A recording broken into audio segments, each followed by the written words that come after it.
సుమారు 9.5 సంవత్సరాల కాలం మంగళగిరి ప్రజలు, అదేవిధంగా ఆ రోజుల్లో నేను వైఎస్ఆర్ కాంగ్రెస్ పార్టీ తరఫున మంగళగిరిలో గెలవటం, మంగళగిరి ప్రజలు నన్ను ఆశీర్వదించటం, ఒక 5 సంవత్సరాలు ప్రతిపక్షంలో, 4.5 సంవత్సరాలు సుమారుగా పాలకపక్షంలో పనిచేయటం,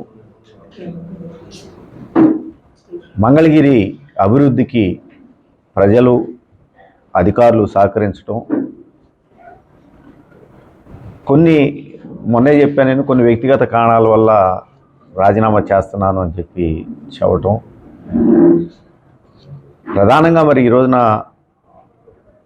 చెప్పాలి అని అంటే కారణాలు అనేవి, ముఖ్యమంత్రి జగన్మోహన్ రెడ్డి గారు నేను 1200 కోట్ల రూపాయలు కేటాయిస్తున్నానని చెప్పటం, ఆ కేటాయింపులు చేసేటప్పుడు నాకు కూడా తెలియదు, చాలా సంతోషించాం. ఆ రోజున 1200 రూపాయలు మంగళగిరికి అభివృద్ధి కోసం కేటాయిస్తున్నారు అని తెలియంగానే. ఎందుకంటే గతంలో చంద్రబాబు నాయుడు గారు ఇదే మంగళగిరిలో నివసిస్తూ, ఆయన ముఖ్యమంత్రిగా ఉండి, వాళ్ళ అబ్బాయి లోకేష్ గారు మంత్రిగా ఉండి, ఏమాత్రం మంగళగిరిని పట్టించుకోకపోవటం అనేది చేయటం వల్లనే 2019 సాధారణ ఎన్నికల్లో లోకేష్ గారిని మంగళగిరి ప్రజలు ఓడించడం అనేది మనం చూసాం. అంటే మంగళగిరి ప్రజలు అభివృద్ధిని కోరుకుంటున్నారు అనేది చాలా స్పష్టమైంది. ముఖ్యమంత్రి జగన్మోహన్ రెడ్డి గారు 1200 కోట్ల రూపాయలు ప్రకటించిన తర్వాత కరోనా టైము, ఆ టైంలో ఆర్థికంగా రాష్ట్రం అంతా కూడా ఇబ్బందులు ఉన్నాయి, వెయిట్ చేశాము. తర్వాత సుమారు 2.5 సంవత్సరాల కాలం పాటు నేను ముఖ్యమంత్రి గారి దగ్గరికి వెళ్ళటం, అనేక సార్లు ఆయన అధికారులతోటి సమీక్షలు చేయటం, మంగళగిరి అభివృద్ధి కోసం 1200 కోట్ల రూపాయలని మరి కన్సల్టేట్ని పెట్టి ఏ పనులు చేయాలని చెప్పేసి డిపిఆర్లు కూడా సిద్ధం చేసుకోవడం కూడా జరిగింది. 1200 కోట్ల రూపాయలు ఇవ్వలేములే, ఇబ్బందులుగా ఉన్నాయని చెప్పేసి దాన్ని 500 కోట్ల రూపాయలకి కుదించటం, 500 కోట్ల రూపాయలు మళ్ళా తిరిగి 350 కోట్ల రూపాయలు కుదించటం, మళ్ళా తిరిగి 350 కోట్లని 125 కోట్ల రూపాయలకు కేటాయించడం జరిగింది. అంటే చివరికి 1200 కోట్ల రూపాయల నుంచి 125 కోట్ల రూపాయలకి ఫైనల్ చేస్తూ మంగళగిరి నియోజకవర్గానికి అభివృద్ధి పనుల నిమిత్తం జీవో ఇచ్చి, తర్వాత అడ్మినిస్ట్రేటివ్ శాంక్షన్ కూడా ఇచ్చిన తర్వాత స్థానిక అధికారులతో కలిసి మేము టెండర్లకు వెళ్ళటం, మంగళగిరి నియోజకవర్గంలో స్థానికంగా ఉన్నటువంటి నేను కానీ, ఇక్కడ పనిచేస్తున్నటువంటి అధికారులు ఎవరూ కూడా పైసా కూడా లంచం తీసుకోరు అని చెప్పి తెలిసినటువంటి కాంట్రాక్టర్లు టెండర్లు వేయటం. ఖచ్చితంగా చెప్పగలుగుతాను, 40-50 సంవత్సరాలుగా మంగళగిరిలో లేనటువంటి అభివృద్ధిని కేవలం సుమారు సంవత్సర కాలం లోపల మేము ఆ టెండర్ల ద్వారా పూర్తి చేయించడం జరిగింది. అయితే నిధులు విడుదల అనేది మాత్రం ఒకవైపున ఇటు కాంట్రాక్టర్ల ఒత్తిళ్ళు, తిరిగి మళ్ళా నేను సీఎంఓకి వెళ్ళి ముఖ్యమంత్రి గారితో మాట్లాడుకున్నా, ఆయన ధనంజయ రెడ్డి గారికి చెప్పినా కూడా నిధులు విడుదల కాకపోవటం చాలా ఇబ్బందులకు గురి చేసింది. 1200 కోట్ల రూపాయలని 125 కోట్ల రూపాయలకు కుదించి, దాంట్లో రూపాయి కూడా ఈనాటికి కూడా విడుదల చేయనటువంటి పరిస్థితులు. మీ అందరికీ తెలుసు మంగళగిరిలో ఎన్ని పనులు చేసాం ఇప్పటికే, కానీ రూపాయి కూడా నిధులు రాని పరిస్థితుల్లో కాంట్రాక్టర్లు ఎన్ని ఇబ్బందులు పడతా ఉన్నారు, వాళ్ళ ఒత్తిడి ఎంత ఉంది.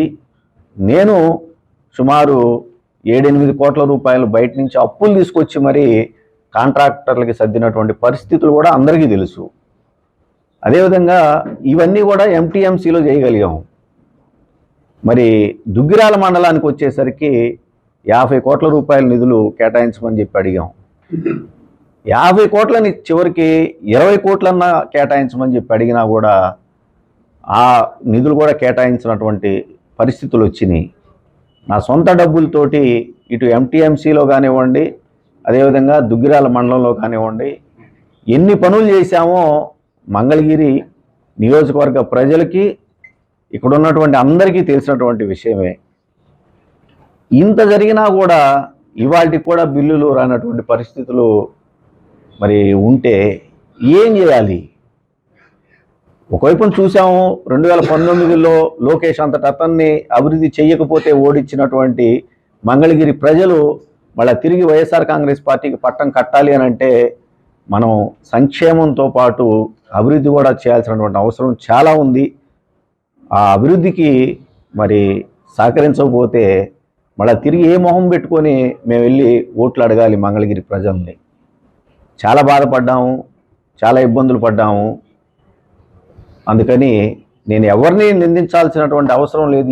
ఇవాళ ఎవరి బాధలు వాళ్ళకు ఉన్నా, ఆర్థిక ఇబ్బందులు ఉన్నా కూడా వాళ్ళకి నాకు ధనంజయ గారు చాలా సార్లు మెసేజ్లు పెట్టారు, ఆరికే కొంచెం ఫైనాన్షియల్గా ఇబ్బందులు ఉన్నాయి, ఆ ఇబ్బందులు తొలగిపోగానే మంగళగిరికి డబ్బులు ఇస్తామని అన్నారు.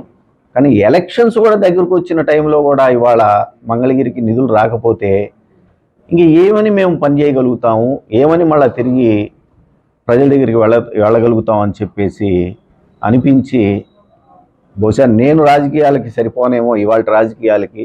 ఎందుకంటే సంక్షేమం అభివృద్ధి ఈ రెండు కళ్ళు అని చెప్పుకునేటటువంటి ఏ ప్రభుత్వం అయినా కూడా సంక్షేమం అనే ఒక కంటిని వెలుగిచ్చి అభివృద్ధి అనే ఒక కంటికి వెలుగు లేకపోతే ఆ మనిషి పరిస్థితి ఎలా ఉంటుందో ఆ నియోజకవర్గ పరిస్థితి కూడా అలా ఉంటుంది అని చెప్పేసి భావించి ఆ రోజున నేను మంగళగిరి ప్రజల్ని మన్నించమని చెప్పి కోరుకుంటూ నేను రాజకీయం నుంచి ఆ రోజున మరి వైఎస్ఆర్ కాంగ్రెస్ పార్టీకి అదేవిధంగా నా శాసనసభ సభ్యత్వాన్ని కూడా నేను రాజీనామా చేయటం జరిగిందని చెప్పేసి ఈ సందర్భంగా తెలియజేసుకుంటాం.